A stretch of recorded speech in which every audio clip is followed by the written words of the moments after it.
tell me about what's happened with your mum and what you've been able to do there, and how the products have helped, and what else that has led to. Okay, so in December of 2016, I got a call from my sister, and she said, "Are you driving?"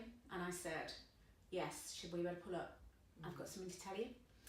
And I knew it wasn't good news. So she said that basically what we knew that Mum had been losing a lot of weight. She wasn't eating or drinking. She had no interest in eating or drinking at all at that stage. And she'd had a couple of falls. She'd had a urine infection and a chest infection. And basically, we'd had the doctor out to her, and the doctor had then reported back to my sister and said, "Your mum's given up. Your mum doesn't want, she's given up on life. She's not interested in eating or drinking. She's had enough. And you should prepare yourselves for the end." We knew that she wasn't well, but actually hearing that was pretty upsetting, as you can imagine, hearing that about your mum. However, I didn't believe it, because I know my mum doesn't want to give up. She's stubborn. She, at her best, likes to be as independent as possible. She actively discourages help. People try to help her and she will say, "No, I want to do it myself." However, at this particular stage in her life, that wasn't the case. She was weak. She was distressed. She was, say, not eating or drinking. So I wondered what I might be able to do to change this. What could I do with my knowledge and working in the industry for 26 years? What could I do that might be able to change that? So I spent some time, and I did quite a lot of research online, and I came across a really useful mealtime observation tool. And I sat with Mum for a couple of meal times, and I observed her behaviour during meal times.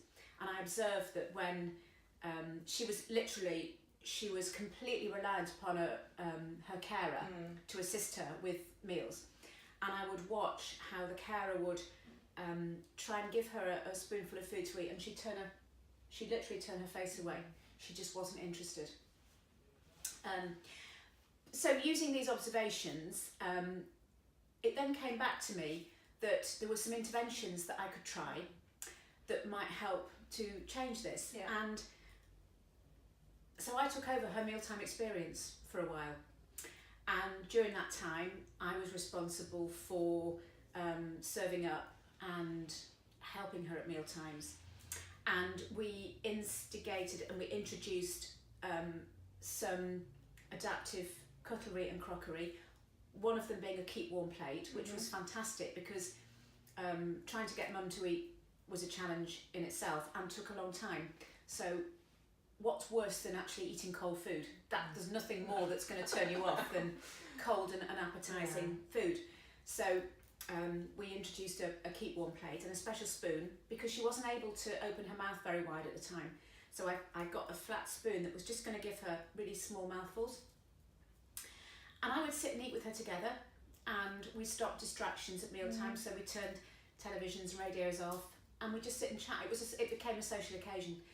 And I would say that within a week of doing this at all mealtimes, Mum was back to eating completely independently, enjoying her food again.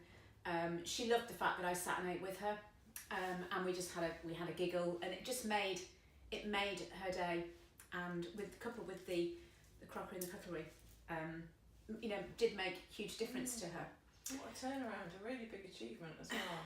And she started to put on weight, and her health improved, and she celebrated her 98th birthday this month, and touchwood is still doing really well.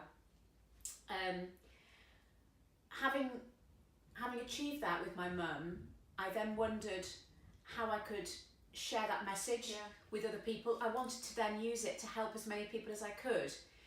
Because you've already got that mentality, you've been doing that for so long, and it would, all of that knowledge has to go somewhere else, hasn't it? It can't just be stuck in one place. There's no, and part of what I love about what I do is sharing the knowledge the knowledge and experience that I've gained over nearly 30 years in the industry. That gives me joy. Yeah. And why would I not want to? And coupled with that, the idea that I am helping you are helping people to live better lives, to have improved nutrition, hydration.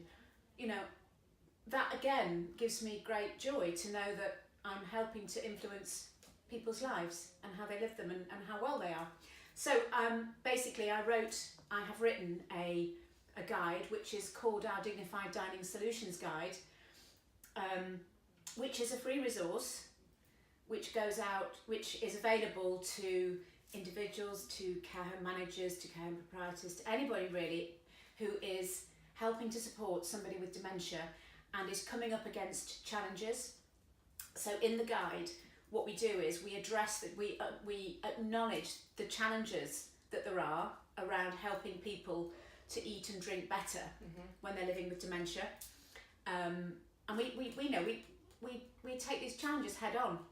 We talk about people who are on modified diets, how to improve the presentation of their meals. We talk about helping to reduce the risk of weight loss. We talk about overcoming motor difficulties.